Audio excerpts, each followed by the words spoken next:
Hey, it's me, Football Diehard Senior Editor Bob Harris. It's time for the Week 3 injury preview, review, update, and overview. It's a thing we like to do every week for those of you just catching up or getting ready to set lineups. Consider this your starting point. I'll give you all this week's pertinent injuries and do them chronologically, give you an understanding of possible fallbacks needed and other things you might need to have in place as we head up based on kickoff time. As always, I'll remind you I record this early on Saturday afternoon. Today it's about 1 p.m. Eastern time, and things will change after I record this. So once you watch this video, hit the late breaking news section of the site for any possible updates, or better still, hit the FSP staff cheat sheet. It's kind of the one-stop shop. It gives you the list of links to all the latest information on all the players in one convenient location.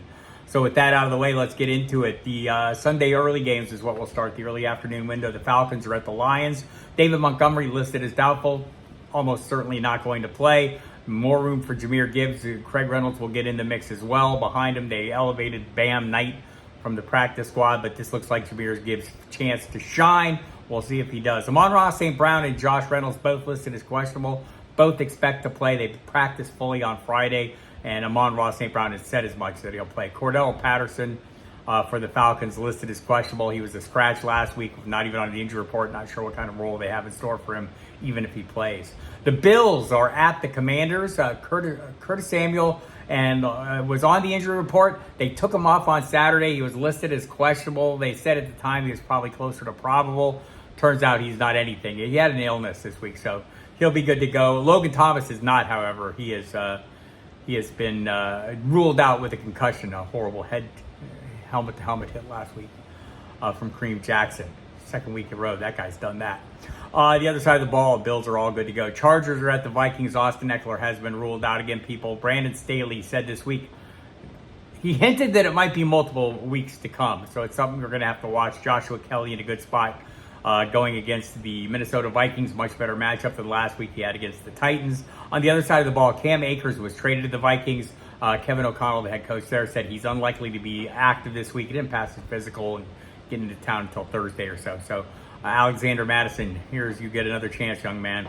Getting a pretty favorable matchup against the Chargers. The Titans are at the Browns. Nick Chubb, of course, done for the season. Jerome Ford is slated to be the starter and the primary back, but they did sign Kareem Hunt. He's familiar with the offense, and Kevin Stefanski said on Friday that it looks like Hunt is ready to go. Still expecting Jerome Ford to be the primary piece, but again, this is a tough matchup. Ask Joshua Kelly. Last week he found out. DeAndre Hopkins is making the trip to Cleveland, but he is listed as questionable. Did not practice Friday. Played through this ankle injury last week. Says he's going to give it a go this week, but it's tough coverage facing Denzel Ward this week in Cleveland defense.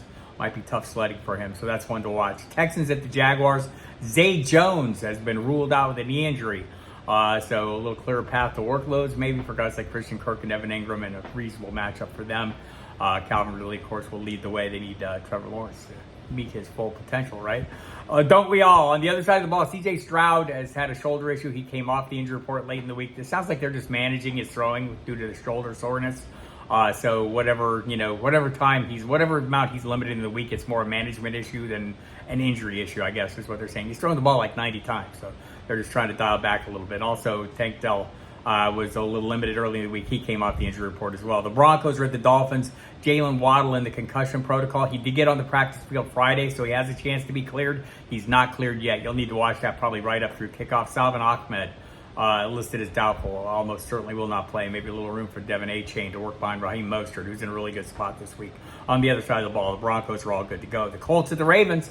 Anthony Richardson ruled out with a concussion. You saw him suffer it last week. Ran into touchdown. Took a hit as he went in. Bounced his head off the ground. And here we have Gardner Minshew getting the start. Minshew's been solid, right? Especially under current head coach Shane Steichen. Previously the Eagles coordinator. The last 4 games, Minshew started 2 touchdowns in 3 out of 4. 1 touchdown in the other. On the other side of the ball for the Ravens, no Justice Hill, no Odell Beckham. Both ruled out for this game. Foot injury for Hill, ankle injury for Beckham. Gus Edwards should get the full workload in this game or something close to it. Melvin Gordon also on the roster.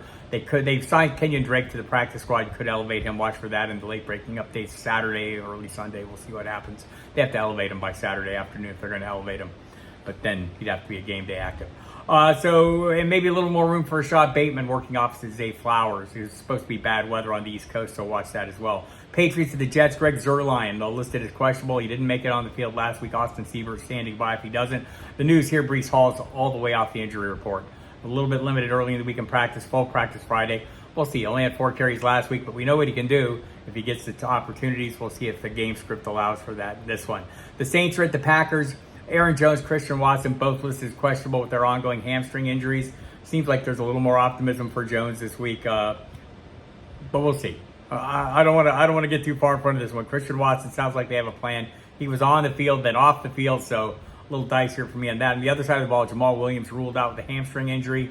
Foster Moreau, tight end, doubtful with an ankle injury. Kendre Miller is going to make his debut. Tony Jones Jr., who scored a couple touchdowns last week after Williams left, will be in the mix as well. It's a really good matchup for the running game here. We'll see what happens. Sunday's late games, Steelers and Raiders, all good to go. Panthers and Seahawks, no Bryce Young. He's been ruled out with an ankle injury. Andy Dalton will make the start. Pretty good history in Seattle. Last game he played there, he threw for 400 yards. That was 2019. Whole different circumstances now, but the Seahawks defense not playing great football right now. On the other side of the ball, DK Metcalf listed as questionable with a rib issue. Both he and Pete Carroll have said all week long that he intends to play, but we'll have to watch that all the way up to kickoff. DJ Dallas added with an illness on Friday. He is questionable. Will Dissly listed as doubtful. No fiery dismissal this week, people.